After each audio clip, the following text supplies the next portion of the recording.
You're sitting too close to me. I can smell that you have some lunch or bread. No, I'm glad to be here tonight. I'm glad you all showed up. At 5 minutes till, there was like 3 of us. So I said, ooh, this will be a short one. But I'm excited y'all are here tonight. Makes me feel a little better as you came here. And we're going to have a real informal service this evening. We're going to have a fun time. And so I'm excited. Let's start with a word of prayer. Father, we love you. Thanks so much for all you do for us. Thank you for this church and what it means to every one of us. Lord, be with us tonight. Help us have a fun time. And help us find something in your word and through personal testimony that we can use to benefit our lives. Ask all these things in Christ's name. Amen. All right. Blessings, answered prayer, things that God did for you this week. Anyone have any of those? Some of you weren't here in the service this morning. Yes. Yes, our parents, brother Mrs. Cassidy, got to get away for some well-needed R&R. And how are you doing? Doing well? Yeah. Good. Got a text message saying that they were praying for us today, and I said, great, we need it. I said thanks. It's always exciting when we can get away and some nice relaxation.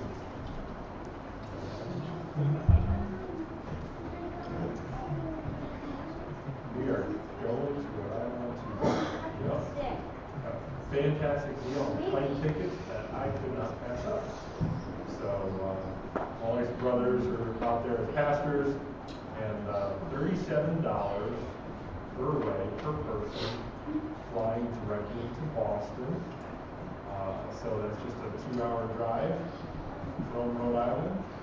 So for the entire family of 6 to fly, grand total of like $370 after taxes. Yeah. It's like, here's the card, baby. So that's good. I'm glad we're going to be able to get away for about a week. Hey, that's Will. Will's supposed to be doing that. We did a Will. So, anyway. Right. It was the blessing and a surprise birthday junior church today. A surprise birthday junior church with Reese's and Skittles,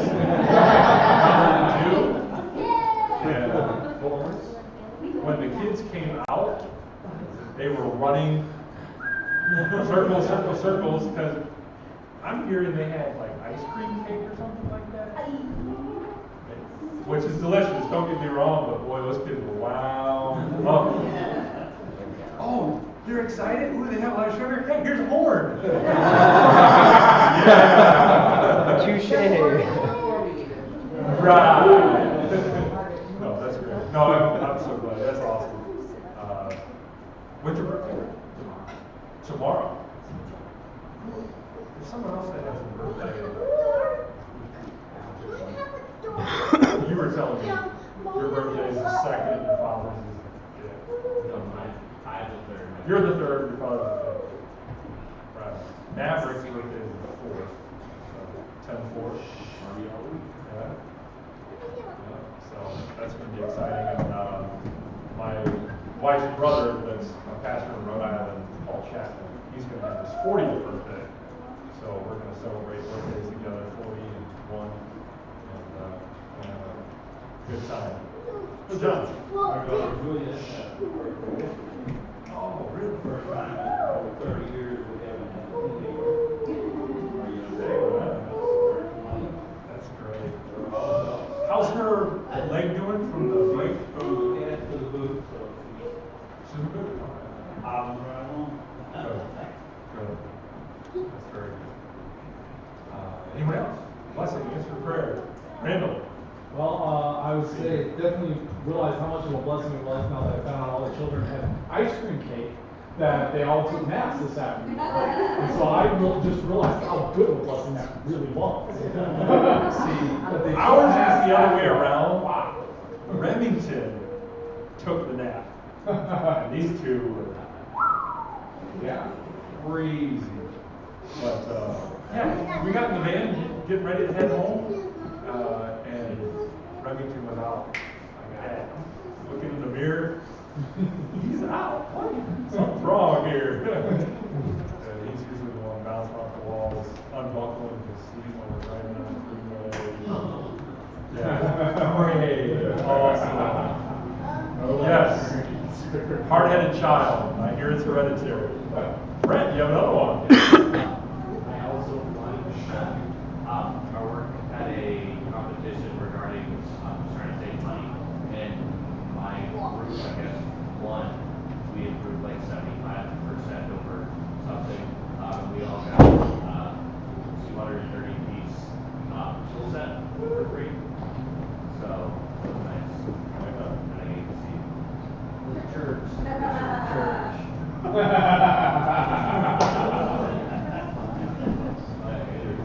With great tools comes great responsibility. Yes, I have a lot of tools in my work truck right now. I didn't want to leave them at the job with Gary. No, it's going to take 30 minutes, but I'm packing these away. Margaret. Margaret had ice cream revolution. Successful.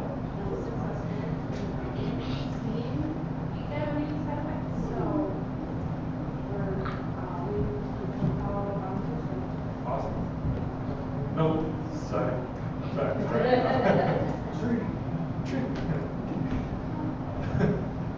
Walking into walls. We haven't seen anything out of the door. No, she's not like that. That's Randall, right? Senior, that is. Oh, you're junior. I'm sorry. I'm not going to talk about your father. I don't know him. Randall Junior. Anyone else? Blessings, answer prayer.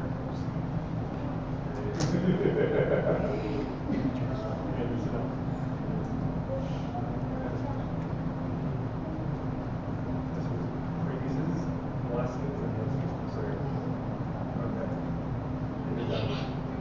You're done. You're done. All right.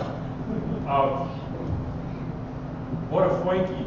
As Remington says. Southwest was having a good sale, and I was able to use my Rapid Rewards points and get airfare to West Virginia for Christmas for $11.50. Wow. Awesome. So West Virginia. Yeah. That's gonna be, you're gonna be the talk of the town. I have all my teeth. He has all his teeth. You have heard what the pickup line in West Virginia is, right? Want to see my Howdy, tooth? man, you have a pretty tooth. So, yeah, that's all my West Virginia jokes I have. Besides the tree doesn't work and all that good stuff. That could be said just like that. But, anyway, that being said, we have Carissa again with us today. Throwing that in there again. So how long are you going to be with us? You're just going to... Probably one. That's awesome. That's great. So we can keep just randomly embarrassing you over and over again for the fun of it. And because Steve started this morning, so we might as well keep it up. Make you feel at home. We're trying to carry over from the message this morning, making everyone feel loved, and so, yeah. But anyway, Steve, come on up and make another song. Stand up and open our hymnals. Song number 247, Saved by the Blood. That's song number 247.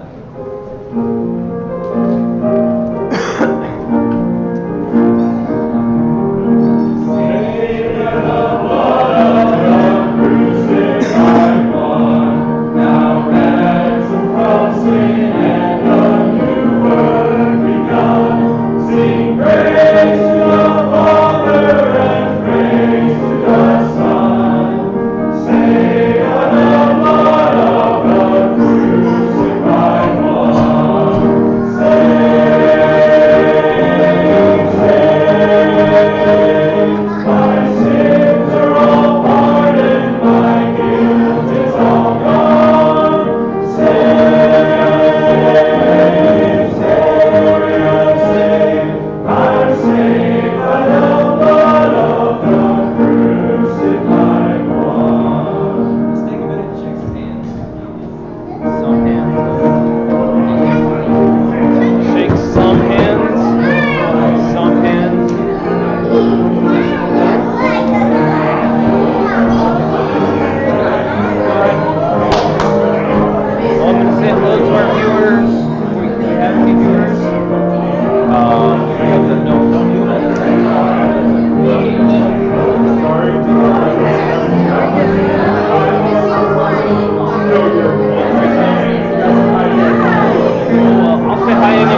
seated.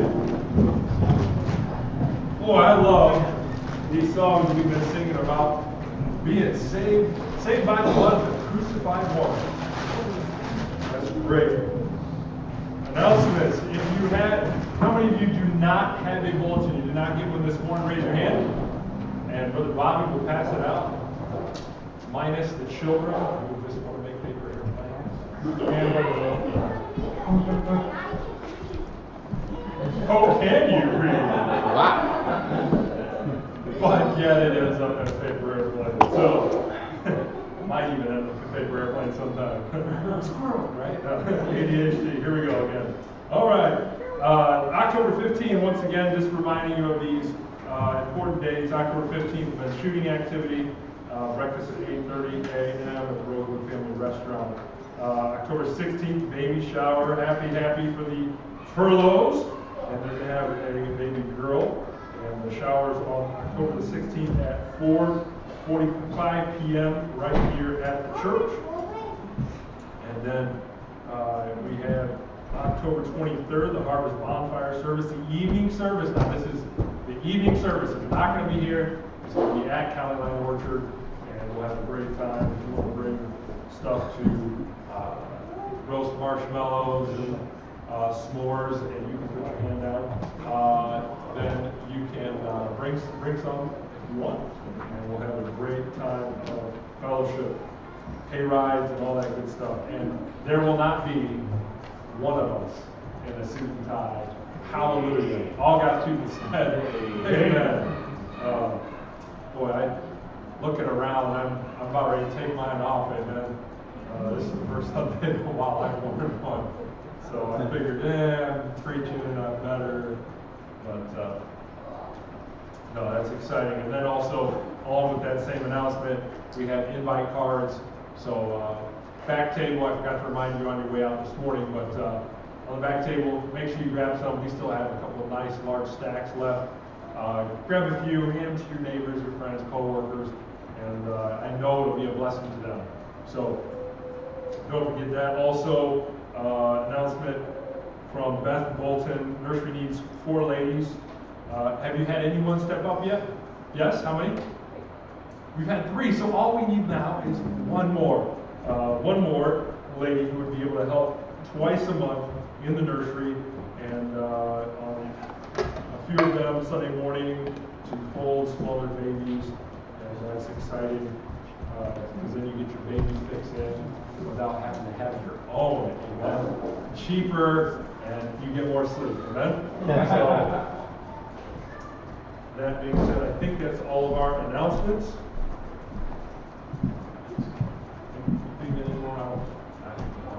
All right, ushers, come forth, come hither and thither. Did Sarah finally write you a prayer? Yeah, sure. She wrote one. All right, then bless us with a prayer. That's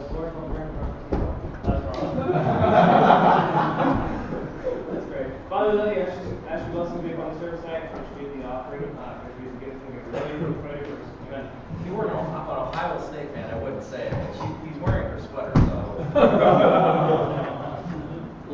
All right, we're going to sing one more song. Open your hymnals to song number 347.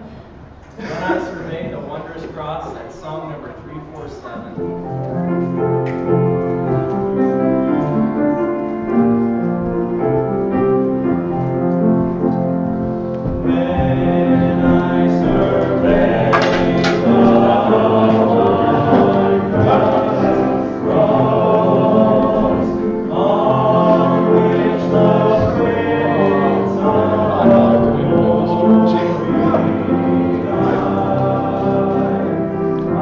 I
tonight as we remember some things, as we talk about some things. And Lord, Holy Spirit, please speak to our hearts as only you can do.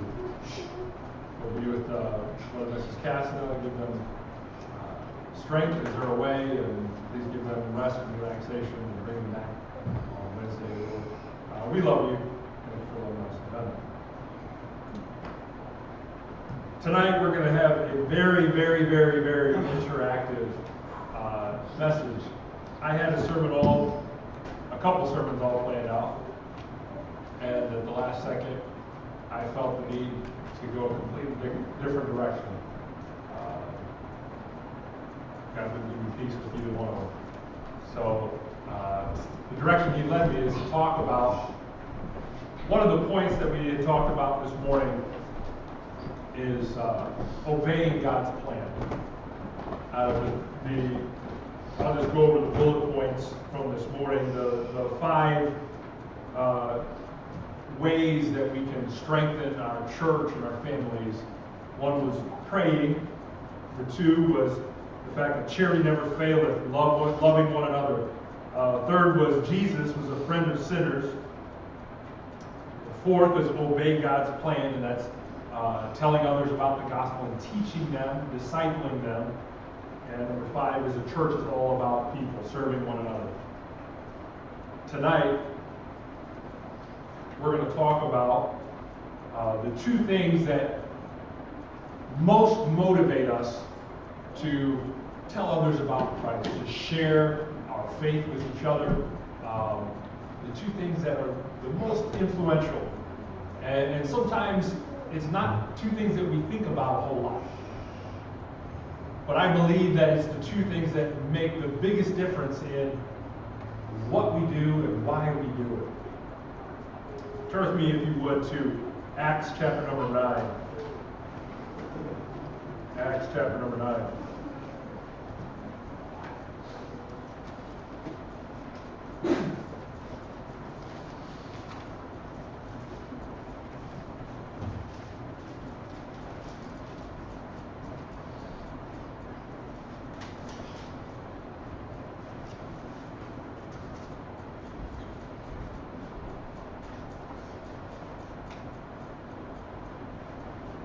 Acts chapter number 9. We're going to read verses 1 through 23. If I could get a couple guys to read 5 verses apiece, if I can help me out. Tim, you're going to read 1 through 5, 6 through 10. Randall, 11 through 15. Phil, 16 through 20. There's Steve. And Don, if you want to finish off the last 3. The 21 through 23.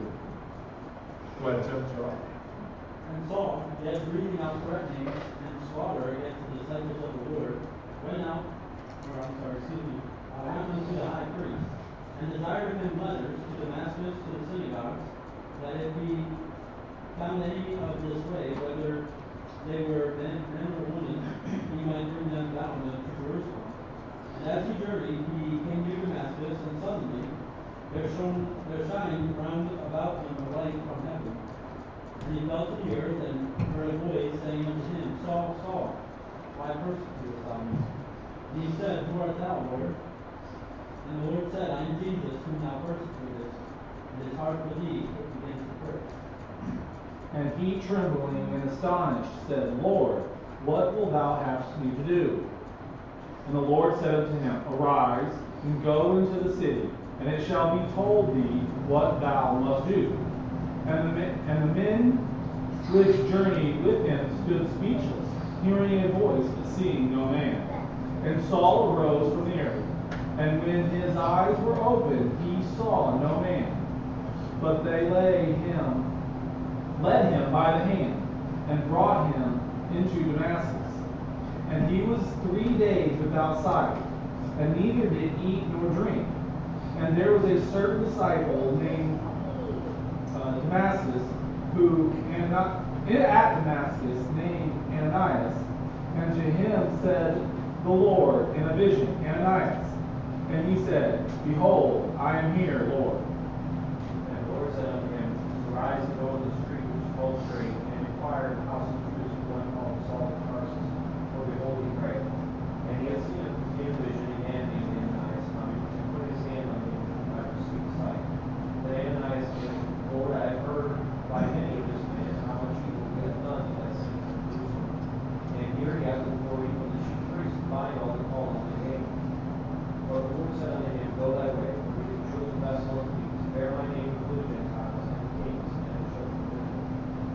For I will show him how great things he must suffer for my name's sake.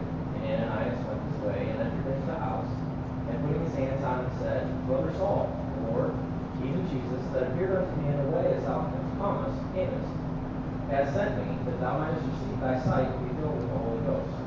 And immediately there fell from his eyes as it had been scales, and he received sight forthwith, and arose and was baptized. And when he had received me, he was strengthened. Then was Saul certain days with the disciples which were at Damascus, and straightway he preached Christ in the synagogues, that he is the Son of God. But all that heard him were amazed and said, Is not this he that destroyed them that is called unto this name in Jerusalem, and came thither for that intent, that he might bring them bound unto the chief priests? But Saul increased the more in strength, and confounded the Jews which dwelt at Damascus, proving that this is the very Christ. And after that many days were fulfilled, the Jews took counsel to kill him. Here we see an amazing story, how an individual that was so against Christians, that was so against and was persecuted. The chapter just before this goes through the story of Stephen and how Stephen was stoned. Saul was right there. Of course, Saul later became Paul, and we all know the missionary journeys and writing all the letters to the churches. What an amazing transformation. And all happening because of his salvation experience. The very first thing that I want to talk to you about this evening, we're going to talk about it collectively. Our salvation experience. That's one of the biggest motivators for us telling other people about Christ, is us keeping that fresh in the front of our minds. Realizing what I have been saved from. Where I am going when I die. That's a motivator to tell someone else. What was your salvation experience? 30 seconds, 45 seconds. I want you to think about what was your salvation experience. I'm going to give you a minute to think. At the end of that, I want some of you to raise your hand and tell us about your salvation experience. In 30 to 45 seconds, just what happened that day, what led up to that. Josiah, can we have 30 seconds of thinking music?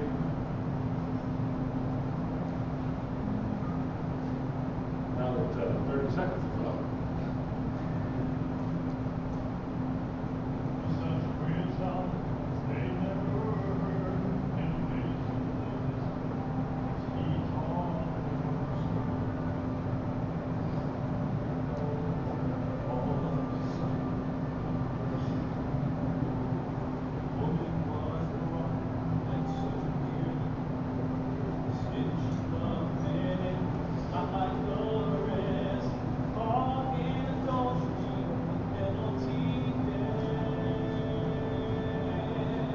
That's good. All right, who wants to share their testimony? Go ahead, Bobby. Grew up in church. My parents always made sure we went there 3 times a week, and I was always told a story how I was saved at a young age, but never really had a memory of it for myself. And in New Jersey, our T group went to youth conference here in Hammond. It was a Thursday night. I remember Bob Hooker preached a sermon, and during the invitation, I remember feeling conviction like never before. It was like something was eating me from the inside out, and I couldn't help but not go forward and really make a day and a time and a place where I knew that's when I put my faith in Christ. And it was just so obvious God wanted me to go forward and get that settled. That's awesome. As a teenager, been in church, but as a teenager, got it settled. Who else? That's a lot. So I kind of remember praying and being in the living room when I was little, but I always kind of doubted it because I remember my mom telling me that we were in my bedroom. But then finally, I was, I think, a junior in high school at school camp, and Ms. Rodriguez had to go around the room and give our testimony, and I remember saying, well, I think, because she wanted like a date and a time, like right. really. So I prayed then, Jesus,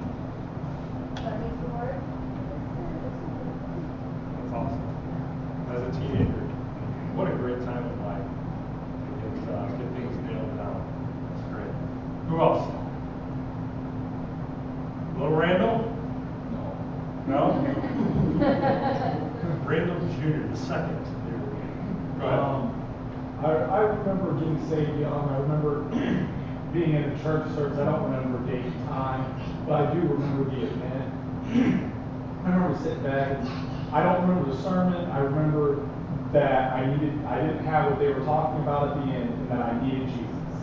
And going down and having, I would assume the ushers, or deacons or something down, going through the Bible and showing me how to get saved and what to do. Sure. Awesome. As a young boy, took care of it. That's great. Who else? Go ahead, Tim.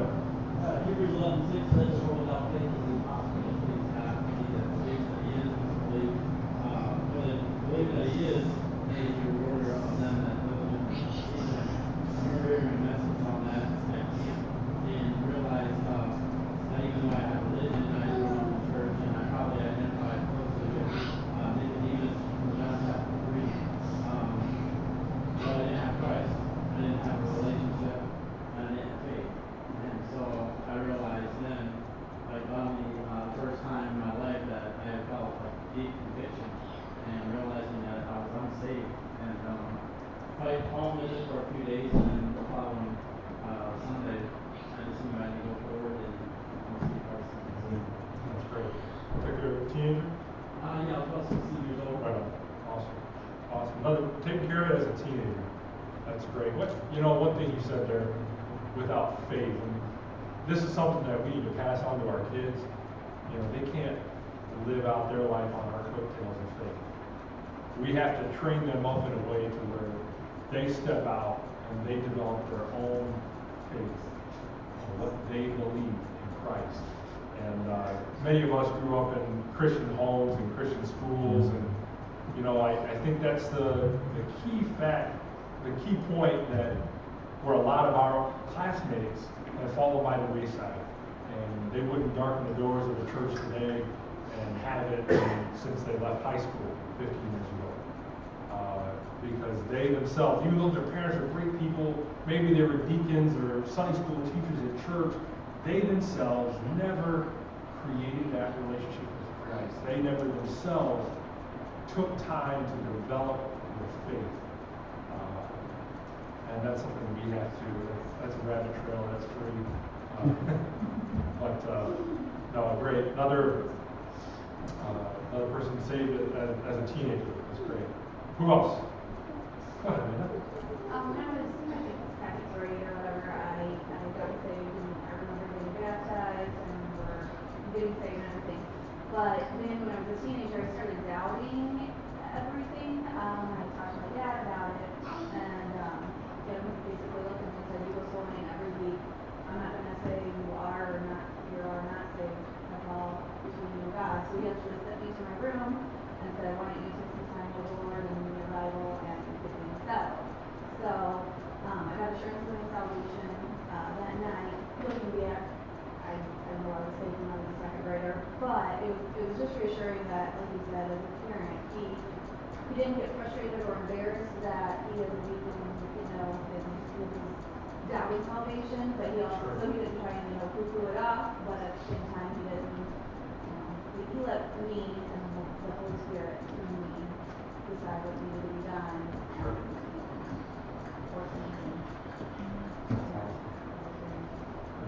I was actually a junior at Kyle's when I got saved.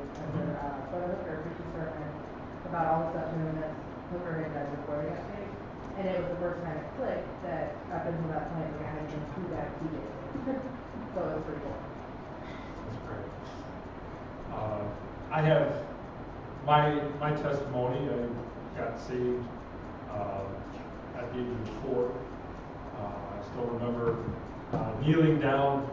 My parents, we had one of those sofas that it was like foam, and the fabric kind of held it together, and it would flip out. This was back in the 80s here. Janine probably remembers the foamy couches where it was just all, you could flip them out, but it was all still connected. And anyway, we had one of those couches in our living room, and I knelt down there with my dad, and kneeling there with his big Bible, Thompson Chain Reference Bible, sitting there in front of me. And I didn't remember the day or the time or anything like that, and I knew I was a young kid. My parents told me, hey, before we got saved. And so as I got older, you know, going to camps and all that, I ended up doubting my salvation. As a senior in high school, I nailed it down with Brian Hassey helped me nail that down as a senior in high school. But like you said, looking back, I know that I got it settled when I was 4, but it's always good to make sure. And it's mostly for, it's not for God's record, it was for my record. But that's my salvation experience. I grew up in church. Father is one of the head deacons at First Baptist Church, and mother is a Sunday school teacher. I have been for, I don't know, 30 years, something like that. But great family, great home. And of course, I had to develop my own faith as well. Anyone else have a testimony you want to share? All right. Going once, going twice. Okay. Keeping our salvation experience at the forefront of our mind is one of the greatest motivators for telling our people about Christ. As we talk about that, let me ask you this question. How did it change your life? Okay, for those of us that got saved at a young age, well, it probably didn't change a whole lot. But for some people that got saved at a later age, I'm sure there was a lot of changes, because that's when you notice the Holy Spirit starts poking at the things that you've always done, but like you had mentioned, Tommy, you didn't really realize that they were really that bad until the Holy Spirit started digging and saying, hey, why are you doing this? And how did it change your life? Okay, let me ask you this. Where would you be today without Christ? If you had not got saved, where would you be? I myself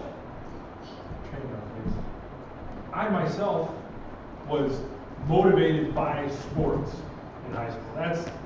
That's all I wanted to do. I didn't get the best of grades because I got good enough grades to play sports, and then I play sports. Senior year of high school, they said, hey, we got this rule that if you get a B average in all your classes, you don't have to take finals. And so instantly, I became valedictorian, I didn't actually get valedictorian because my freshman, sophomore, junior year were nothing reflective of A's. But my senior year, I had straight A's all the way across the board because I didn't want to take finals. Little story, side note on that, my mother, for all of you who know my mother, she's brilliant. She helped write the grade school curriculum and so on and so forth. And she went to college on an academic scholarship. She played basketball in college on an academic scholarship. So she's quite the intellectual. But anyway, I bring home my final report card, and she sees all A's all the way across. Most of them were A+, and she gets mad at me. And I'm like, what, Mom? I got A's. And she's like, you could have been valedictorian. And I'm like, I didn't want to. I just wanted to play sports. But that was my high school life. I wanted to play sports. So where would I be today without Christ? Well, I'd probably be playing sports. I might have a lot of money. I don't know. But I would not be where I am today. I would not have the wife I have today. I wouldn't have the beautiful children I have today if it weren't for Christ, if it weren't for being saved. If it weren't for after high school, even though I wanted to go walk on at the University of Illinois and play sports, it was the Holy Spirit pricking at my heart saying, you don't need to go there. You need to enroll at Hyles Anderson. And for the first year, just kind of going through the motions, in Bible college when personally, transparently, I didn't want to be there. I wanted to go play sports. But for the grace of God, how many people in Africa would not have been saved because I wouldn't have gone to Africa? How many churches wouldn't have been started? To think about it brings chills down my spine of what could have happened had I not. Where would you be today without Christ? Turn with me, if you would, to John chapter 19. John chapter 19.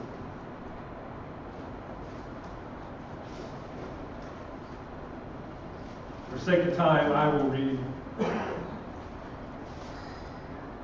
verses and I'll have you follow along with me. John chapter 19. The Bible says, in verse 1, Then Pilate therefore took Jesus and scourged him. The soldiers plaited a crown of thorns and put it on his head. They put on him a purple robe and said, Hail, King of the Jews, and they smote him with their hands. Pilate therefore went forth again and said unto them, Behold, I bring him forth to you, that you may know that I find no fault in him. Then came Jesus forth, wearing the crown of thorns and the purple robe. And Pilate saith unto them, Behold the man. When the chief priests therefore and officers saw him, they cried out, saying, Crucify him, crucify him. Pilate saith unto them, Take ye him, crucify him, for I find no fault in him. Jews answered him, saying, We have a few, and by our law he ought to die, because he made himself the Son of God. When Pilate therefore heard that saying, he was the more afraid. Went again into the judgment hall, and saith unto Jesus, Whence art thou? And Jesus gave him no answer. Then said Pilate unto him, Speakest thou not unto me? Knowest thou not that I have power to crucify thee, and power to release thee? Jesus answered, Thou couldst have no power at all against me, except it were given thee from above. Therefore he that delivered me unto thee hath the greater sin. And from thenceforth Pilate sought to release him, but the Jews cried out, saying, If thou let this man go, thou art not Caesar's friend. Whosoever maketh himself a king speaketh against Caesar. When Pilate therefore heard that saying, he brought Jesus forth, sat down at the judgment seat in a place that is called the pavement, but in Hebrew, Gabbatha. And it was the preparation of the Passover, about the 6th hour. And he said unto the Jews, Behold your king. And they cried out, Away with him, crucify him. Pilate said unto them, Shall I crucify your king? The chief priests answered, We have no king, but Caesar. Then delivered he them therefore unto them to be crucified. And they took Jesus and led him away, and bearing his cross went forth into a place called the place of the skull, which is also called in Hebrew Golgotha, where they crucified him and 2 others with him on either side, one and Jesus in the midst. Pilate wrote a title and put on it on the cross, and the writing was Jesus of Nazareth, the King of the Jews. Look down at verse 23. And the soldiers, when they had crucified Jesus, took his garments and made 4 parts, every soldier a part, and also his coat. Now the coat was without seam, woven from the top throughout. They said, therefore, among themselves, Let us not rend it, but cast lots for it, whose it shall be, that the scripture might be fulfilled, which saith, They parted my raiment among them, or my vesture, they would cast lots. These things, therefore, the soldiers did. Look down to verse 28. After this, Jesus, knowing that all things were now accomplished, that the scripture might be fulfilled, said, I thirst. And they gave him vinegar, verse down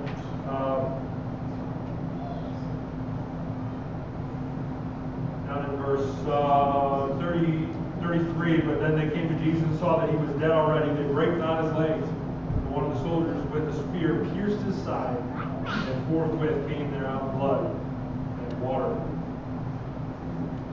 The first thing that helps motivate us to tell others about Christ is our salvation experience. The second is what Christ did for us.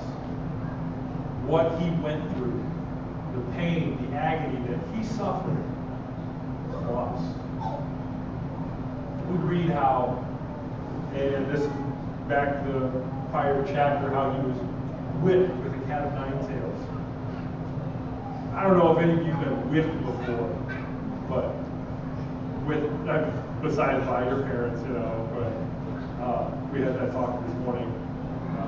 But been whipped across the back with glass and rocks nails woven into leather straps. That when it's pulled back, it just rips the flesh off your back. 49 times. Wow. None of us can say that's happened to us. Having a crown of thorns beaten into his head, being spat upon. We're not talking about an average man, we're talking about God in the flesh.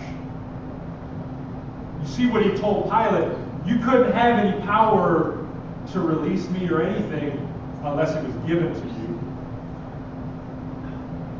God in the flesh being spat upon,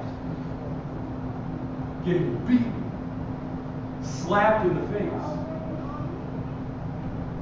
nails through his hands and his feet, being hung on a cross, saying, I thirst. The guy's dying, he's thirsty. He asks for water, and what do they give him? They give him vinegar.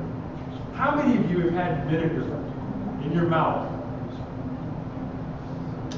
My children, when they talk back, they get apple cider vinegar in their mouth. Apple cider vinegar stinks. It's not harmful to the children, okay? It's not harmful. It's actually healthy, all right? But it stinks, and the taste is vile. It is vile. The Son of God that has died on a cross says, I'm thirsty. And they give him vinegar. What a slap in the face.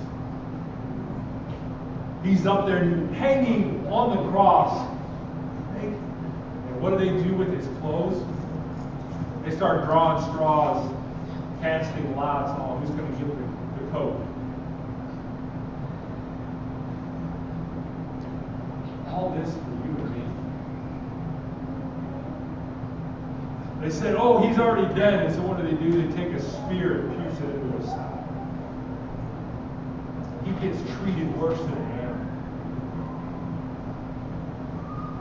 Lashed to restore the fellowship, to breach the gap between us and God. The more we realize about the pain and the agony and what he went through. See, he didn't stop at the cross. When he died, his soul was dipped into hell. How many of you have been burned with fire before? I've never been burned with fire, but one time after power washing a house, I went to go pick up the power washer and put it back in the truck, and the muffler was hot from being ran for 4 hours straight. And I still remember the flesh, smelling my flesh melting to the muffler. And number one, how the pain. Number two, the stank. And it wasn't just an instant pain and it's done with. No, it was a continual pain. And just to think that Christ went through that for me. Just to restore fellowship. Just so I could have a clear access to the throne of God. To save me from hell. He went through that. Boy.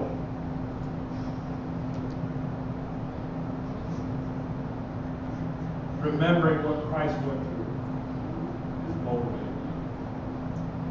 Remembering our salvation experience. And remembering where would we be if we're not for the grace of God? Where would we be if not for being saved? Being under the influence of godly preaching and teaching. Under the influence of godly parents that took us to church. Godly grandparents I'm so encouraged when I see, you know, the Ashbys and the Craigs bringing their grandchildren to church. That excites me. Because I don't know the situation of their parents and whether they go to church, but to see a grandparent bring their grandchild to church, it tells me, number one, the grandparent, they think enough to make sure their grandchild is in church and learning about God. It makes me excited that these children get to not only see faith, but see it through family. This faith played out through family. That's exciting. Now the last question I want to ask you tonight is how can I be more effective in sharing the gospel with others? I don't know your schedules. The only schedule I know is sometimes I know my schedule. Most of the time it's up in the air between kids going to school and activities and work, right, John? Work.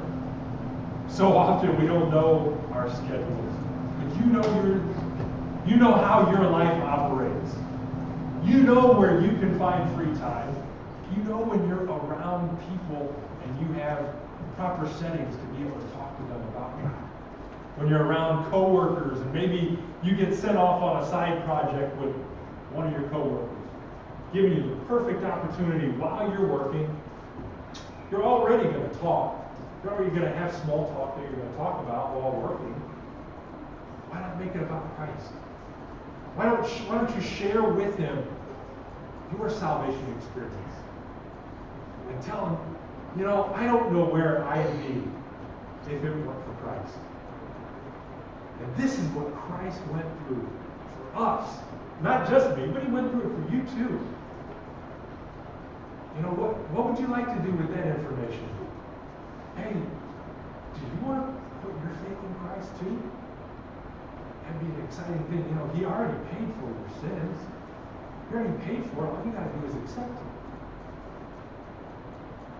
How can we be effective? How can we be more effective in sharing the gospel with those around us? I was in Walmart the other day. I try not to go there. I really do. And it all stems back to how they treat their employees. I know that. But I try not to go to Walmart. But I had to go to Walmart because this thermostat went out in our house. This was two Sundays ago. The thermostat went out in our house, and our house was hot. It was clammy. And it was after church. It was too late, and ours was already closed. And so, where else is going to have a thermostat at 10 o'clock at night? Walmart. So, went into Walmart, grabbed the thermostat, and I tried to find the shortest line with the least weird people at Walmart. If you want to feel good about yourself, just go to Walmart after 11, 12 o'clock at night. If you're feeling bad, you'll feel great because you'll think, hey, I hit the jackpot on the gene pool, you know, after those hours. But I got in behind a gentleman. He was dressed in business casual, a nice pair of slacks and a button-up shirt, but kind of quirky, a little off his rocker. And I'm just kind of standing back. He's standing there looking at the magazines, talking to himself. So I'm like, alert, I'm going to stay away from this guy, but I'll still stand in line. And he turns around, and of course, he starts talking to me. And I'm like, oh, here it goes. But we start having a little conversation, and as awkwardly as he could, he changes the conversation into, hey, where would you go when you die? And I'm taken back by it. You know, I'm in a t-shirt and jeans because I'm getting ready to go do work on my house. And he asked me, where would you go when you die? I said, I'd go to heaven. He said, well, a lot of people think that. He said, well, what do you put your faith in? And immediately, I was convicted. Because how many times a week are we in a checkout line?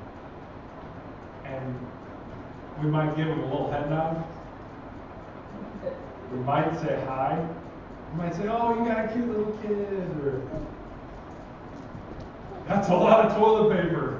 One of those crazy things, because, we all know toilet paper comes in like mega 50-roll packs, like we all have chronic problems.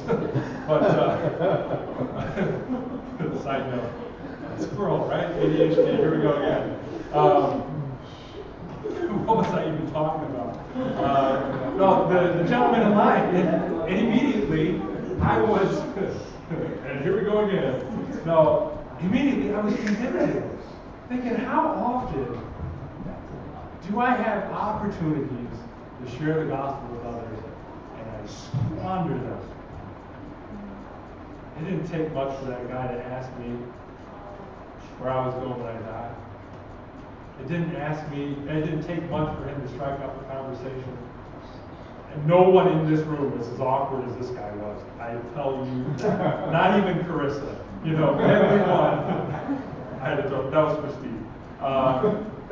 No one in this room is as awkward as this individual was. He was awkward.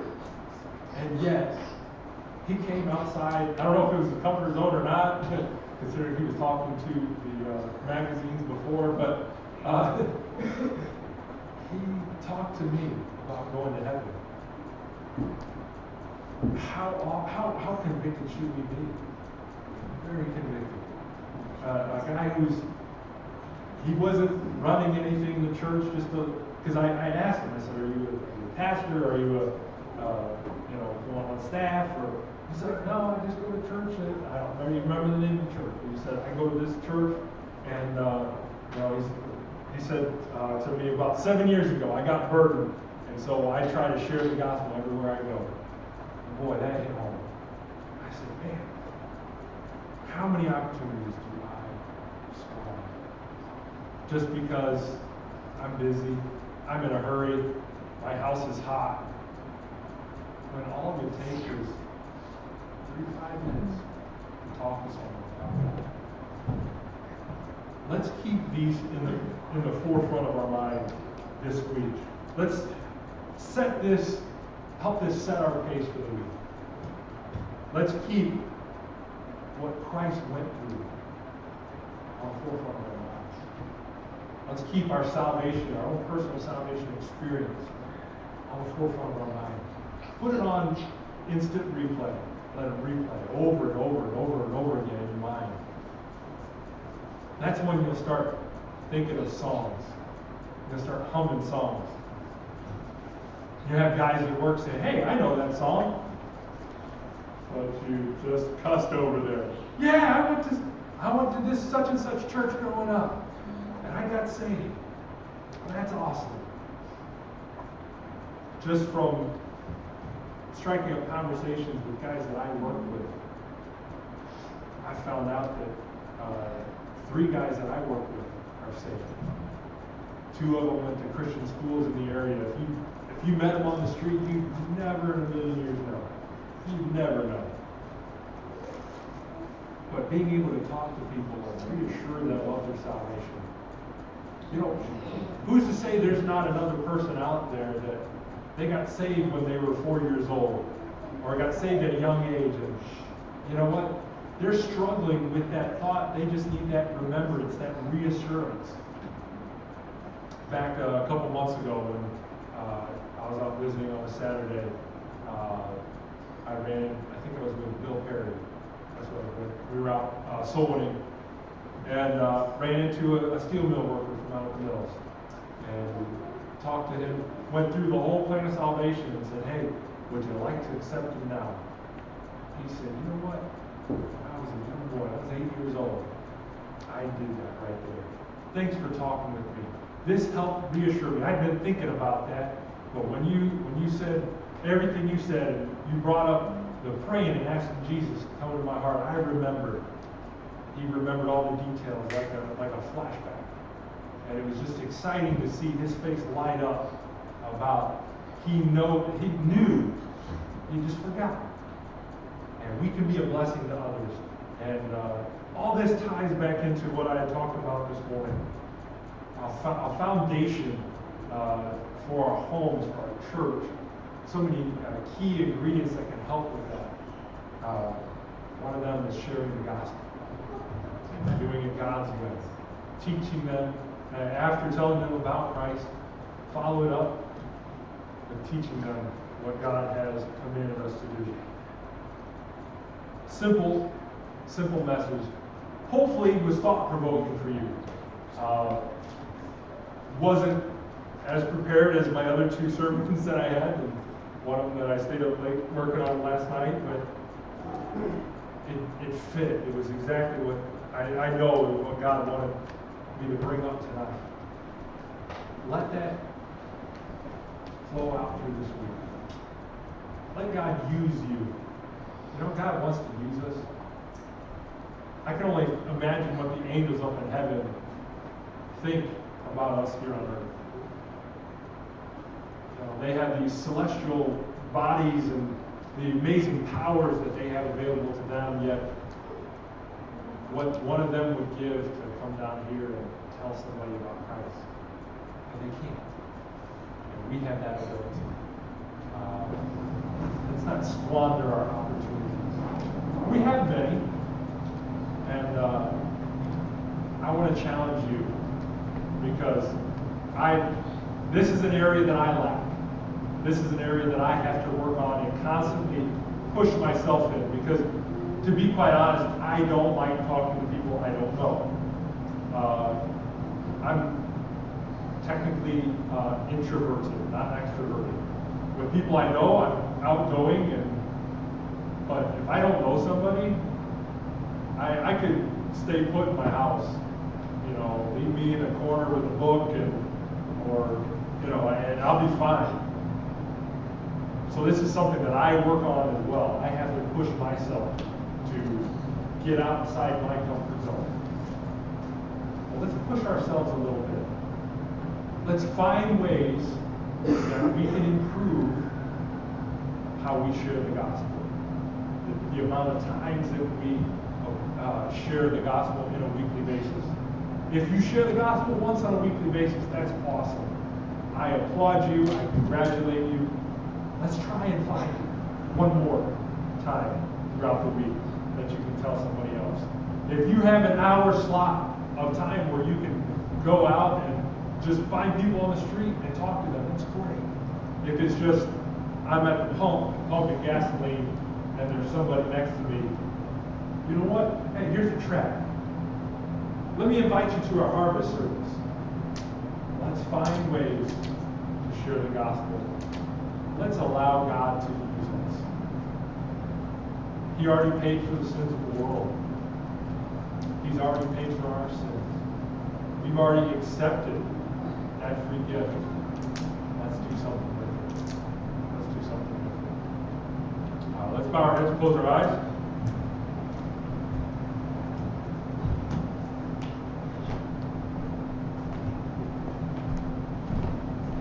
You know how God's